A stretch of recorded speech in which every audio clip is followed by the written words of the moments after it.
G-Men couldn't put up a single point while Eli Manning threw for only 44 yards in 4 series. The team made only 1 total first down. Head coach Ben McAdoo was asked after the game if he saw any positives from the loss. He simply answered, no. Max, how concerned are you about those drops? I'm not as concerned as some other Giants fans might be. Look, we all saw what happened. Eli didn't play a whole lot. He hooked up with Odell early and then didn't get a lot else done because of the offensive line. And I am a big believer that the offensive line is the most, even in today's NFL where that's changed, but it's still, to me, the only part of the game that affects every other part of the game. How tired your defense is, how good their secondary is, all these kind of things, let alone the obvious stuff like protecting the quarterback and blocking for the run. And the Giants' O-line has been a problem since their last Super Bowl. It got old, it fell apart, they had to put it together. O-line play has a lot to do with, one, how many resources you invest in the O-line. Dallas, 3 out of 4 drafts with their first-round pick, take an offensive lineman. Now look at their O-line, it's excellent. The Giants did a kind of semblance of that. They did a version of that. They took, with a first-round pick, they took Eric Flowers, who I thought was the most talented offensive lineman in that draft. They took Pugh and Richburg with second-round picks. Pugh is good. He wasn't playing in the game. Flowers is talented. His technique is not yet good. He's only 22 years old, and he's getting beaten constantly. Richburg has not been great, but Richburg has some talent. Flowers is very talented. Pugh, as I said, is good, just wasn't in. The left side of their line should get better over the season because there is talent there. And that part one is how much do you invest. Part two is how do they stay on the field and do they play with each other and get to know each other. That's a big part of line play, too. And it's really much more, especially at the tackle position, of a skills position than is given credit for, which is usually why left tackles don't jump out of the draft, even if they're highly drafted, and make an impact right away. It takes some time to learn the position, the technique, and each other. So I have reason to hope that the Giants' center, left guard, left tackle, which is the most important part of the line, is going to get better over the course of the season. They have the talent there. They're going to put in the work together. They've been together already for a little while. That will improve the running game. That will improve the passing game. It doesn't address the right side of the line or Larry Donnell, who...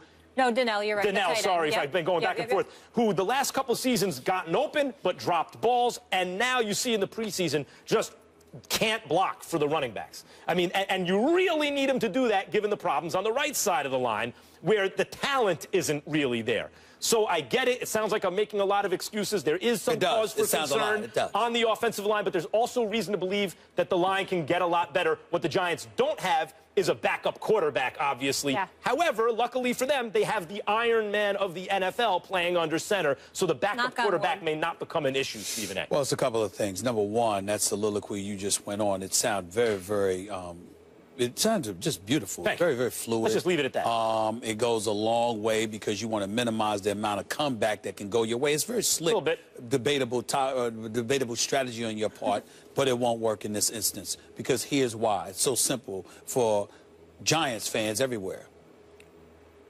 You struggled last year. You're very subpar. Statistically, you had the 3rd worst defense in NFL history. Yes, you went out and you got Janoris Jenkins. Yes, you went out and you got Damon Harrison. Yes, you went out and you got Olivia Vernon. You drafted Eli Apple. I get all of that. And hopefully there will be some improvement. I see nothing that's going to help you get at the quarterback. I see you and Harrison assisting in run stopping, but I see nothing that's going to help you get to the quarterback. It remains to be seen what's going to happen. Here is your problem. You got rid of Tom Coughlin and nothing else.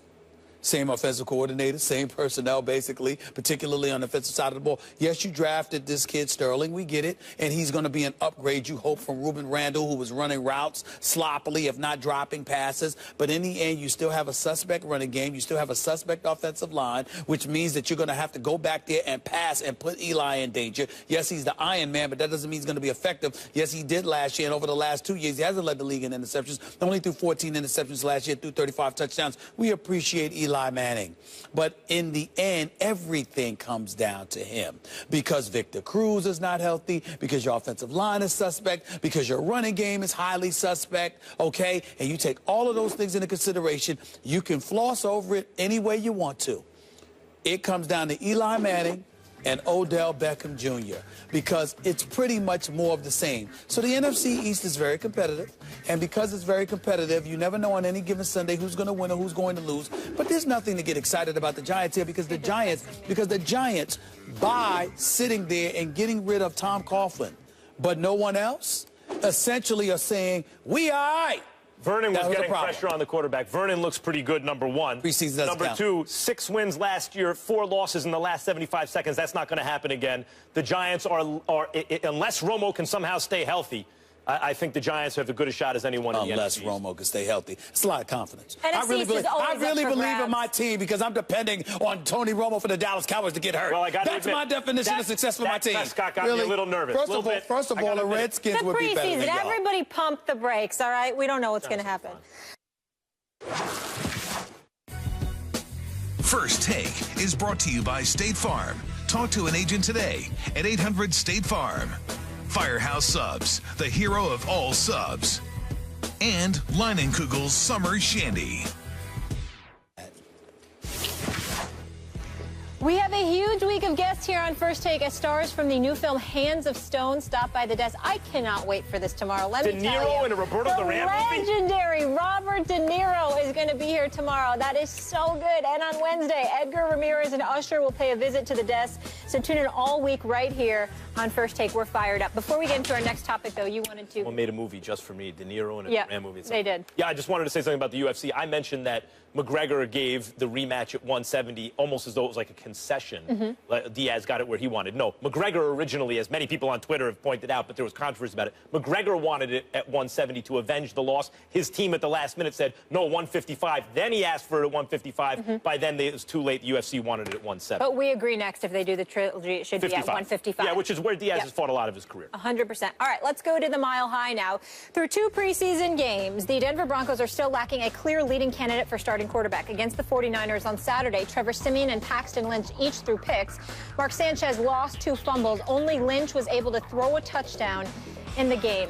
Max, how bad is this quarterback situation in Denver right now? I think you got to give Elway the benefit of the doubt because he's shown in 2 out of 3 seasons he can get to a Super Bowl and one of them win them. One with a defense, one with an offense, and not the other way around. I mean, and he's one of the greatest quarterbacks ever. I think he knows what he's looking at. And he didn't want to overpay for a mediocre quarterback in Brock Osweiler. I agree with that idea. But he is rolling the dice this year, hoping that I guess Mark Sanchez can be good enough. By the way, Stephen A., I don't think Mark Sanchez was that bad. He just made big, obvious Mark Sanchez-like fumbles after looking pretty good early. Well, that's what makes him bad, Max. He's been in the league for 6 years, and he keeps apologizing for making the same mistakes over and over and over again. That is what annoys you about Mark Sanchez. It's not that he's so god-awful. It's that the mistakes that he makes are repeated. There's no growth that he shows. And as a result, it lends itself little in the way of having faith in him. When you couple that with the fact that you are fresh off a season in which Peyton Manning threw 9 touchdowns, 17 interceptions, completed 60%, less than 60% of his passes, and had a QBR of 44, and you wish to God you still had him, even at that point, speaks to how dire the circumstances are right now. So when we look at Denver, yes, Elway deserves the benefit of the doubt. We can't question him. But how far is Denver going to go if you don't have a quarterback you can even rely upon to start? And Sanchez said afterwards he didn't separate himself because Siemian was no great shakes. He looked like a decent We don't care what Sanchez says. We don't care what he says. Well, no, he didn't. None of them looked that good. They all looked okay. You know what I can't wait for? Tomorrow, Robert De Niro is here. The first thing I'm going to ask him, what does he think of Brick, Stephen A's performance in General Hospital? I'm going to have him break down your clip for everybody. No, that will be enjoyable. I will take what I was like in Creed. Why don't you ask him that? I will take advice from the great Robert De Niro. You were in Creed, and you were fantastic. Us actors have to stick together. Robert De Niro to all.